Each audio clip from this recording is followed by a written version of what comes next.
One second.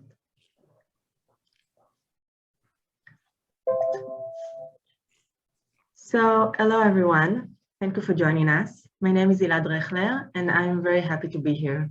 I moved back to Israel a few weeks ago after more than 4 years in Shlichut of the WZO. I was the representative of the education department in North America. And today I work in the field of diaspora relations, Jewish peoplehood, and communities.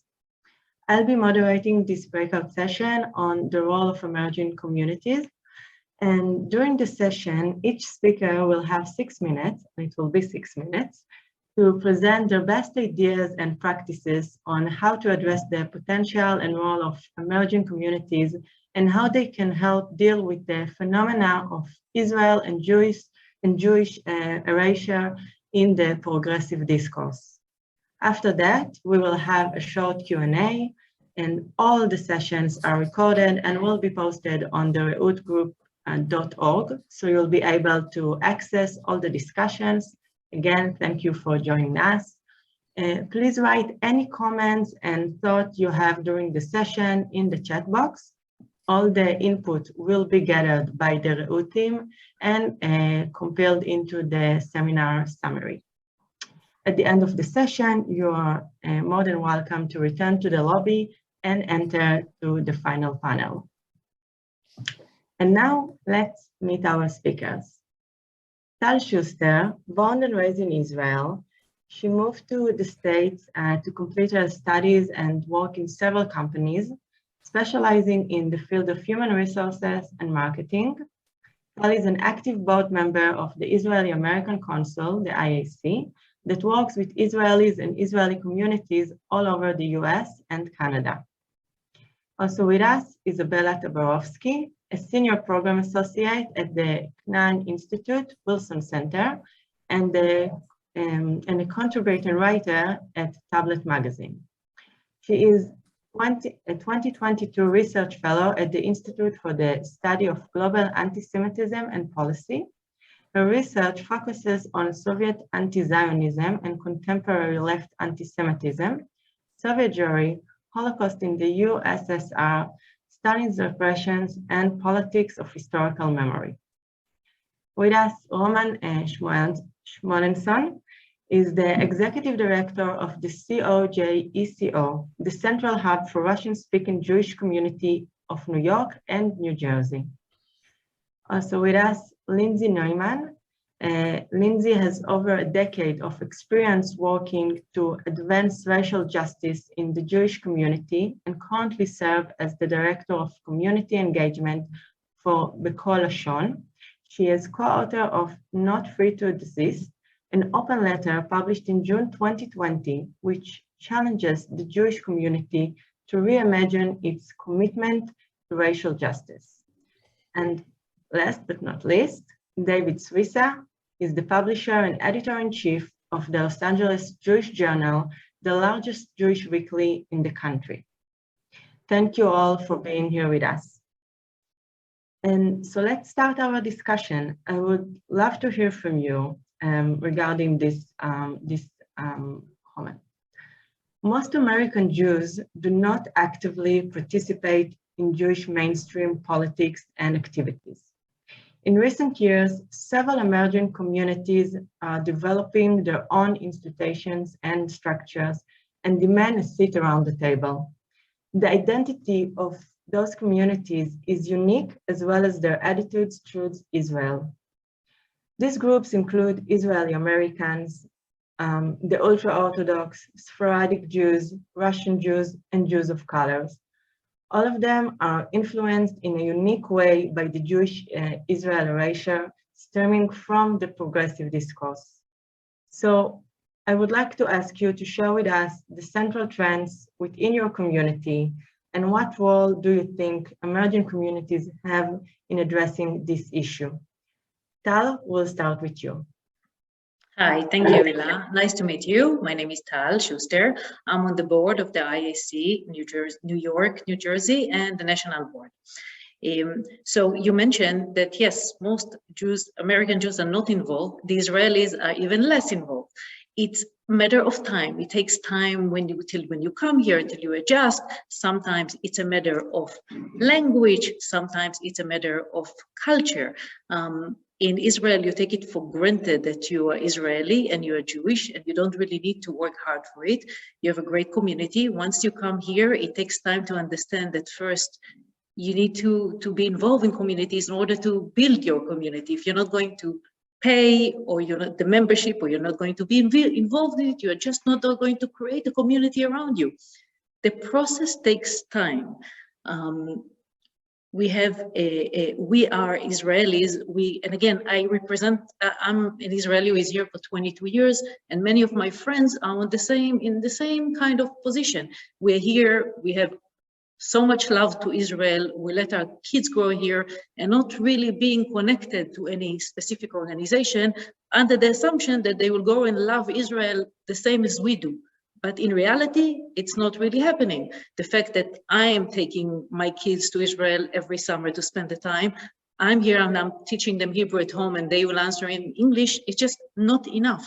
It's not enough to create the love and the understanding to Israel. And that's how the IAC, the Israeli American Council, was created, with a few missions in mind. The first one is the next generation. We focus on the next generation, so it's not just, we're not just going to assume that they will grow up with bridging into the Jewish community and understanding the love, the unconditional love to Israel. So the IAC came up with different programs, from young kids, from toddler to student, up to student, young professional and adults, and with very clear idea that behind it is the unconditional love to Israel in every program that we do.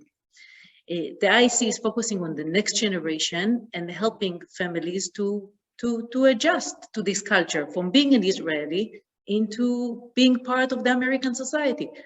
And again, like me, I'm Israeli citizen, at the same time an American citizen, and so many of my friends. And the IAC is helping me and many of my friends and people around me to go through this process, from being involved just among your friends, the Israeli friends, into the Jewish community and into the American society, I would call it. So we spoke about the different programs that we offer to our kids, different ages, and again, with one goal in mind: unconditional love to the state of Israel. The second mission of the IAC is also to bridge into the Jewish community. And again, when you move here, you grow up in Israel with certain understanding of the Orthodox community, and you just take it for granted that you grow up as Israeli with all the culture around it. Once you move here, we are not familiar, not enough with the reform, the conservative movement. And when I joined the IAC, I joined the leadership program, which is called Gvanim. Gvanim is teaching you about the different branches of Judaism. Getting to know your environment, it takes time, it's a process. You understand that Orthodox is not just the only way to be a Jewish, there are many other ways to be it. There's an amazing Jewish community around us, and our goal as Israeli American citizens here is to become part of this Jewish community. We encourage everyone in the IAC to be involved in other communities, in other organizations. Join the federation, join AIPAC. Anyone. It's not about competing, it's about joining and making this community a strong community. And that's part of the IAC. Again, teaching the next generation, bridging into the community, to the Jewish community, and making it a strong community of Israelis, Americans, and Jewish Americans. And finally, to be involved in the society around us. It takes time to understand that you need to be part of the Board of Education, or part of many other political organizations, not just political, any type of organization, to influence others. If I'm in the Board of Education and I'm able to make a decision that's now, and I'll take the West Coast as an example, California decided that nobody's going to learn in Israel in the books, so somebody has to come and express our voice and help or if any kind of BDS legislation that is happening, being involved, influenced, without being in all these organizations around you, are just not going to influence.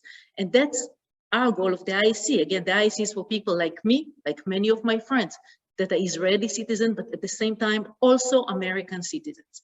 And they need to be learned to go through the culture change from being just Israelis and not involved in the community to become involved. With the IEC, it helps us all to become involved, influence, and bridge into the Jewish community and making it stronger and more influential. Thank you. Thank you, Tal. Thank you so much. Izabella, we'll have to hear from you. Hilla, thank you so much. And thank you so much for having me at this conference. So I want to say a few words about what I see as a special role that the Russian-speaking Jews, RSJs, can play in the American Jewish community today. Their RSJs, of course, are American Jews, but they are, I'm going to outline a few reasons why I think they have a really unique role to play. So one is that they're fairly recent immigrants, right? These are mostly, we're talking about maybe children, in some cases it could be grandchildren of Soviet immigrants, but a lot of times it's generation 1.5, generation 2.0. These immigrants are still, even if they're already born in America or were brought to the US, they're young, they're very connected to their story of oppression still, right? Of anti-Semitic oppression. Even if they themselves did not experience it, they usually will have heard about it through their family history. So there's that direct experience that third and fourth generation American Jews don't have. The particular form of anti-Semitic discrimination that they experienced is the kind of, there's not a bit of irony in this, is that it's what's happening in America today. Anti-Semitism that presents itself under the guise of anti-Zionism. They get it in their gut. And I think that this is crucial because, as Iran was saying today at the opening of the conference, many third, fourth generation American Jews have trouble understanding the dangers of anti-Zionism and why and they have trouble understanding the difference between criticism of the state of Israel versus demonization of the state of Israel. And so they have a hard time pushing back. But a lot of RSJs really get it very, very naturally because of where they come from. Number three is they can speak from lived experience. And this is important because today, lived experience is everything, right? It's really valued in contemporary discourse. And when you're talking about your experience of particular anti-Semitic oppression that you experienced, it's hard to argue with that, right? You can't argue with actual lived experience. So if they can just learn to tell their stories, communicate their experience to other American Jews, I think that it may help open people's eyes to the danger of this particular anti-Zionist discourse that the demonizing anti-Zionist discourse that we face today. Another reason is that their history actually incorporates a heroic aspect. Not all of them know it well, but a lot of them, if they dig a little bit, they will find out that they had relatives who maybe were refuseniks or maybe were somehow touched by the refusnik experience or the samizdat experience. And the refusnik experience is very important. We don't talk about it in America at all, which is very strange because Americans play such a big role in that movement. And we also it was kind of misunderstood at the time in a way, because a lot of times it was just viewed as a movement for immigration, but in fact, it was a movement for Jewish identity. And I think that that's really, really important. So these are, I think this is why the experience of this community is very, very important. Now, I want to say that obviously the RSJ community is far from uniform. You will find there are all kinds of people among them, right? There are plenty of RSJs who have chosen to go with their woke peers, and so they relate to Jewish issues and Israel in the same way as their woke peers do. So nothing that I say here is universally applicable to this group, but there are enough RSJs in the community who recognize that the erasure of the Zionist part of the Jewish identity is really, it's not acceptable to them. Some of them are forming organizations, like the organization I keep sort of extolling is Club Z, which works to instill Zionism in teens. So there are emerging leaders among this group, and there are people that I think we need to be working with. So with that in mind, I want to propose several concrete ideas for how we can engage this community for the benefit of the broader American Jewish community. So if you are part of the broader American Jewish establishment, American Jewish organizations, get to know the rising RSJ leaders and their organizations, start involving them, start talking to them, start listening to their experiences, start listening to their ideas. I think there's been, over the last 30 years, there's been not a small amount of kind of experience where RSJ's Soviet immigrants felt like they were being talking down to, because they come from a very different background. Their Jewish identity is very different. They come, a lot of times, they came from an experience of not having had any Jewish education. Things are changing now, but so I think that the broader American Jewish community and its leaders need to start listening to this group and the next generation of this group. Develop special speaker programs to enable RSJs to communicate their families' experiences and their lessons to broader American Jewish audiences. Get them to speak on university campuses, again, sharing their lived experience. The next point is incorporate the history of the refuseniks' fight for their Jewish identity and freedom and American Jews' support of it into standard Jewish educational curricula. Again, somehow the American Jews have failed to transmit this crucial part of their history. This fight preoccupied, 2 generations probably of American Jews. That was very big part of people's lives, and so that it needs to be communicated to the next generation. It's a part that I would say, look, there is a heroic part to it, which I think is important, because a lot of times we've really focused on the Holocaust, which is important. That's kind of the victimhood part of the identity, right? But the heroic part needs to be incorporated as well. And incorporate the teaching of the history of Soviet anti-Zionist propaganda in standard Jewish educational programs on anti-Semitism. I think that this is really, really crucial, because if we teach kids to understand from early age that anti-Zionist demonization is deeply connected to anti-Semitism, and in fact, there isn't a separation between anti-Semitism and anti-Zionism, this demonizing anti-Zionism, that there isn't really a difference between right-wing and left-wing anti-Semitism, that we need to be fighting both together at the same time. They're all part of one. I think we could start seeing the difference. So that's it. Thank you very much. Thank you very much, Izabella. It was very interesting, and we'll continue with Roman. Thank you very much, Hilla. Look, Izabella is right on target, so I will adjust my speech a little bit to make sure we don't repeat the same points. But look, these are strange times. I prepared, of course, my remarks, but my mind is with Ukraine and its people and the Jewish community of Ukraine as well. Yeah, these are tough times.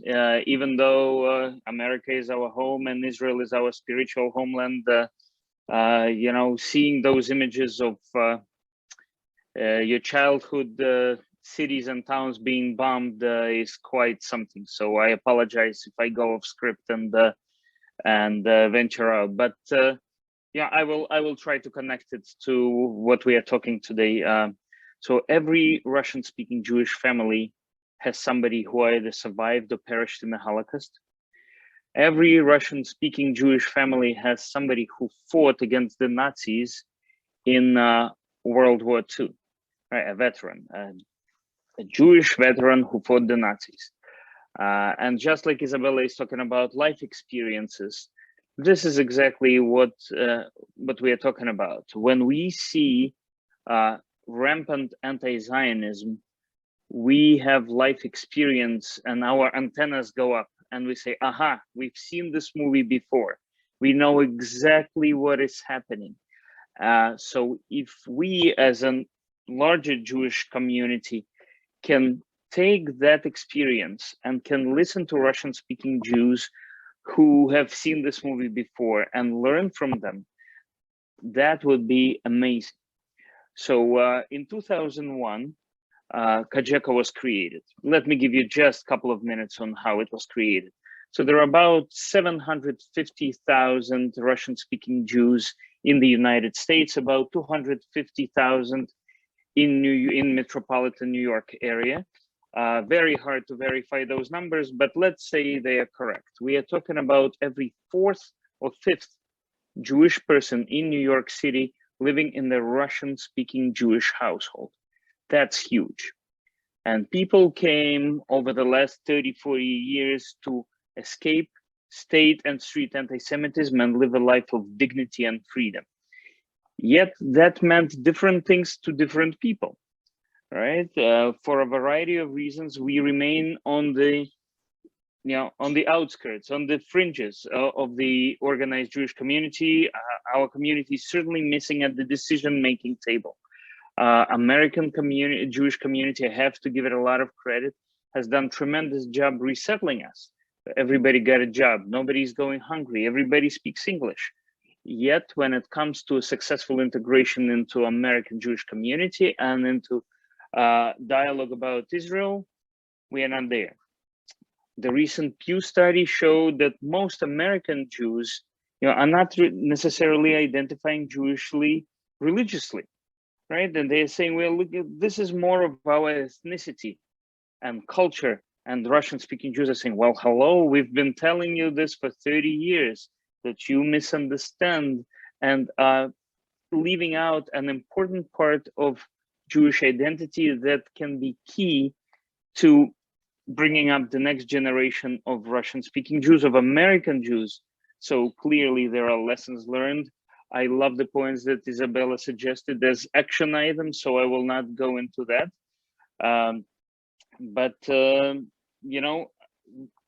Israel relationship is absolutely crucial. It's kind of ironic. Religion was forbidden in the Soviet Union, anti-Semitism was rampant, yet we were not allowed to forget that we were Jewish. So some argue that this was the main factor in building our Jewish identity. So here you have mostly secular, but unapologetically pro-Israel American Russian-speaking Jewish community.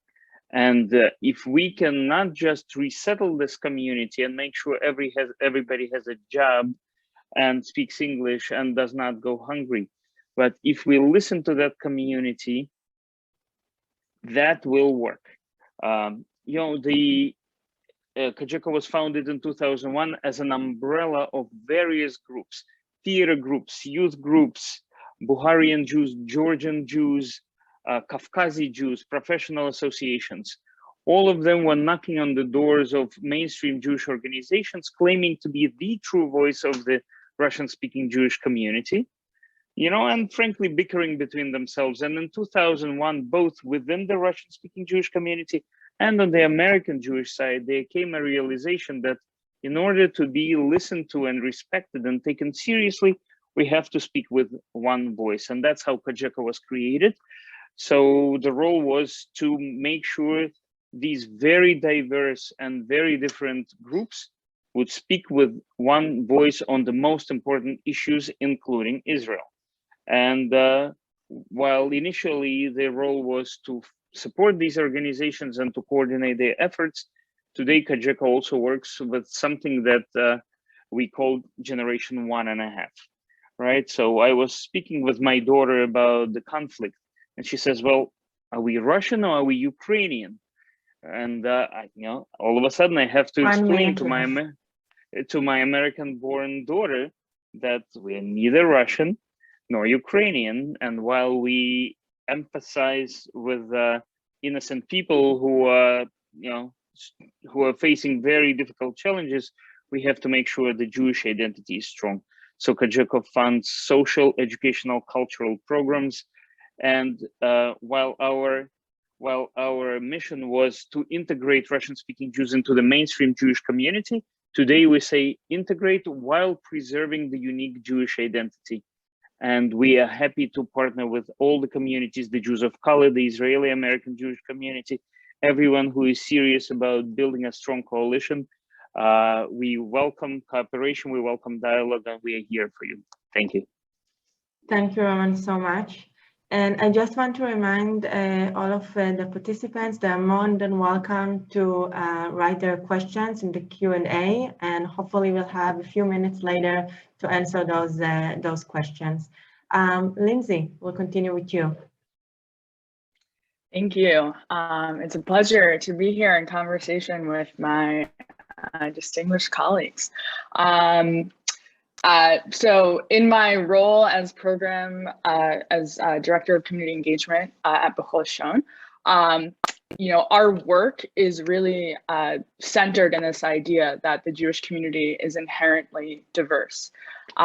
We raise awareness of the ethnic and racial diversity that has characterized the Jewish community and Jewish people throughout history. We focus on educational resources, focusing on the histories of Jewish communities around the world. We help organizations recognize that diversity through diversity trainings and organizational consulting. And we support individuals and families through leadership development. And we seek to amplify those diverse voices that represent the broad array of backgrounds and histories that make up the Jewish community. So really inherent to that work is helping our Jewish community engage in a consciousness shift, that we want to recognize that racial, ethnic, cultural diversity is a reality that has defined Jewish community for generations, that as long as Jews have lived anywhere, they have lived everywhere around the world, and that this is a historic reality, but that it's also a contemporary reality. We think that in order for Jewish community to continue to thrive and continue to be vibrant and continue its success in multiple societies around the world and continue to thrive as the Jewish community has in America, that embracing this diversity is key. So we know that the American Jewish community is racially and ethnically diverse, just as America is racially and ethnically diverse. And as diversity within the broader American society increases, we can predict that the diversity within the Jewish community also will continue to increase. So Lashon started as a research institute. Almost 20 years ago, we did research that found that 20% of America's Jews identify as either non-white and or non-Ashkenazi. And that through things like intermarriage, through conversion, through adoption, we know that this diversity will continue to increase. So in resulting years, there's been other research that has reflected that reality as well, and reinforced those numbers. In recent surveying by the Jews of Color Initiative, they found that 15% of America's Jews identify specifically as people of color, as defined by the racial paradigm of the US. We also know that regional populations vary. There was a recent study in the San Francisco Bay Area that found that 17% of Jewish households include a person of color. That person might be Jewish or otherwise, but we believe that having a person of color within your household, within your family, fundamentally changes the identity of that household and that family. And we also know that those numbers shift and look different when you break that down by age. So for younger populations, that number is higher in regards to where younger Jews are experiencing and how they are experiencing diversity. So we think that in order for Jewish community to have robust and vibrant, nuanced conversation within the Jewish community, that we have to recognize that diversity, and that will also help the Jewish community in connecting to building coalitions with non-Jewish community as well. And we need to do a better job of understanding this diversity for ourselves and engaging with the implications of that diversity and meeting the challenges of creating community institutions that recognize diverse experiences and backgrounds that our community members represent, and to meet those needs. So we need to recognize that American Jewish life is framed by the forces that shape America, that this includes the racial paradigm, that we need to, as a Jewish community, be able to engage with those implications. We need to understand our own complicated history. And in the case of the American Jewish experience, we have to understand how that Jewish experience has been shaped by that racial paradigm of the US. We have to be nimble in our ability to engage with difficult truths and complicated nuances of history and contemporary identity. And we know that for many Jews of color in our country, we are at risk of bearing the brunt of multiple forms of marginalization, including racism, including anti-Semitism. And that intersection of marginalization experiences and really shows up in nuanced and distinct ways, in unique ways. And we know that Jews of color often exist as a bridge between communities, either by choice or by necessity. So B'chol Lashon, in thinking about and reflecting on some of the successes of our organization and in the last 20 years, how we have been able to build community within that diversity of population, that we know that diverse Jews want to show up in Jewish communities without having to leave any of their identities behind. And so if Jews of color can feel supported in showing up in Jewish spaces or showing up in other spaces as Jews, that will help us have productive conversations across difference.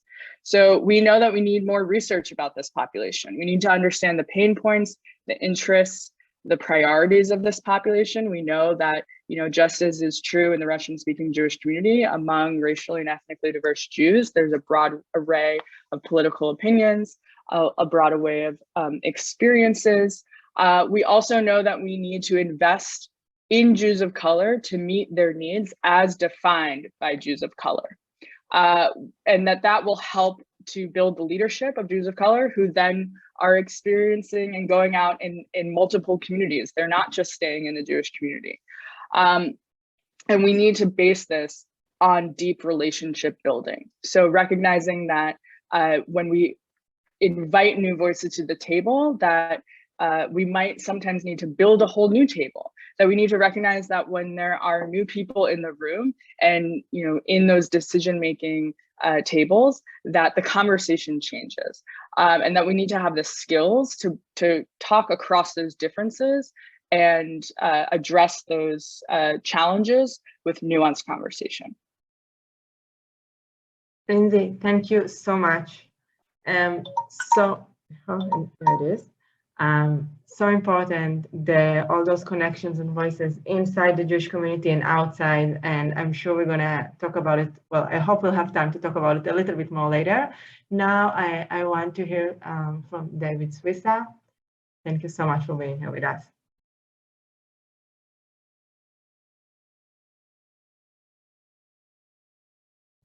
Can you hear me? Can you hear me? Okay. Yes, perfect. Thank you, Hilla. Delighted to be on this panel with Lindsey, Tal, Izabella, Roman. I was born in North Africa, in Casablanca, Morocco, and I'm now an American citizen, so technically I'm an African American. And before I share what I think we, the Sephardic Jews, can bring to the party, I want to kind of reflect on the whole subject of this webinar. The idea of the erasing of identity. In this case, the Jewish and the Israeli identity. And I was thinking to myself, why is it so hard to gain traction with this very subject? When there's a swastika on a synagogue wall, 100% of Jews talk about it. When a Jew got beat up outside of a sushi place on La Cienega in LA a couple of years ago, the whole Jewish world rose up. So why is it that it's so easy when it comes to physical component to gain traction, and yet when it comes to something like identity, it's so difficult to gain traction in the Jewish conversation? So I have two thoughts I want to share that's going to lead into my contribution to this panel. The first thought is that an identity is something that's abstract. It's something we feel. Whereas when a Jew gets beat up, it's so clear, it's black and white, and it appeals to something that's primal in us, in the same way that the war in Ukraine right now is gathered the whole world's attention because people are dying. So anything that has to do with something physical that's clearly visible. The swastika on a synagogue wall is clearly visible. It does not challenge us to think of some of the subtle issues that the panelists have brought up. It's clear. And then the second reason I think why it's so difficult for a subject like the erasing of identity to rise to the surface is because it's connected with something very good. Because we've been insecure for 1900 years. So we finally met a country here in America that kind of pretty much accepted us as equals.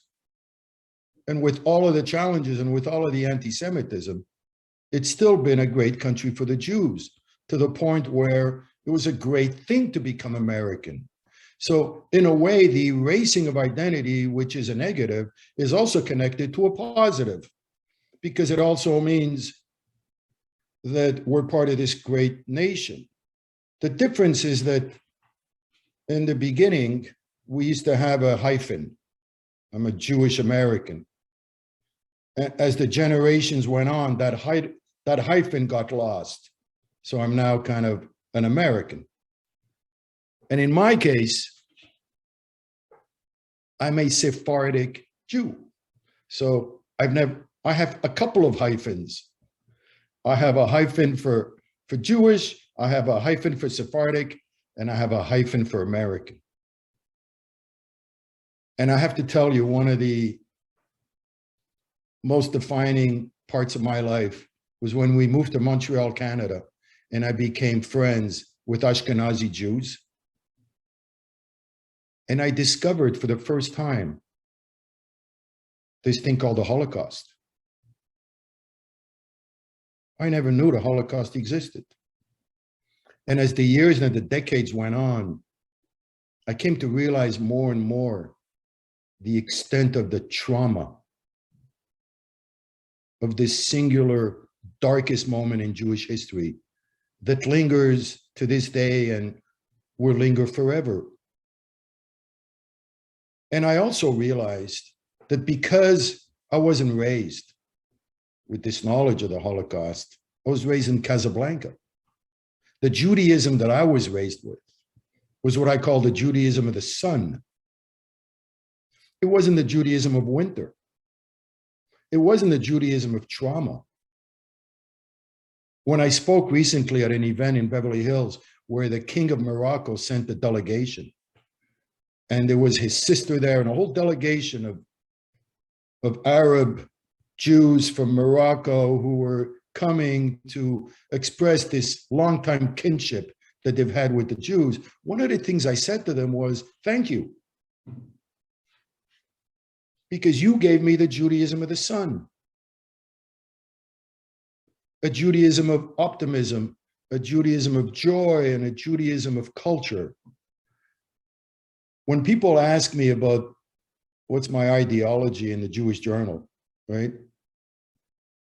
I tell them my ideology is poetry. My ideology is food. My ideology is music. My ideology is philosophy. My ideology is history. And we're blessed in this generation to be living in this grand reunion. My grandparents in Morocco, I can assure you, never met an Ashkenazi Jew. In fact, if you go back as many generations as you like, apparently Suissas came after the destruction of the Second Temple in the Sousse. Most came after the Inquisition of 1492. No matter how far you go back, One more minute. Moroccan Jews never met Ashkenazi Jews. But here we are in America, and I live in a neighborhood in LA where there are Jews from 50 different nationalities at least. So when people ask me, what can we share to address this idea of the erasing of identity? I say, let's include the joy. Let's include the poetry. Let's include the philosophy. Let's include the history. And let's include the incredible exchange of culture that is going on right now among the Jewish communities in America, where Ashkenazi Jews are learning about Sephardic scholars, and I get to learn about the Lubavitcher Rebbe and about Abba Joshua Heschel and about the great voices in Ashkenazi culture. So this is the little point I want to bring up in terms of the contribution of Sephardic Jewry, which is to never forget that the strongest identity is one in terms of what am I for, not just what am I against. As we fight against anti-Semitism, let's also remember pro-Semitism. And in this pro-Semitism, there's an amazing Jewish buffet that we can take advantage of. David, thank you so much. What an optimism way to wrap up our session. I have to say, I'm smiling here now, and I thought it would be a little bit more depressed. So thank you so much for this. Unfortunately, we don't have time for Q&A. We will follow up through the Reut Group website. So you're more than welcome to look at, for the summary of the seminar there. And I just want to thank you again to all of our distinguished speakers here today. Thank you so much for doing this and to come and talk to us. We had a lot of very, very important voices here, and I'm sure we'll take it now to the next step. All of our participants, you're more than welcome to go to lobby and from there to the final panel for today. Again, thank you everyone, and see you soon. Thank you. Thank you. Bye.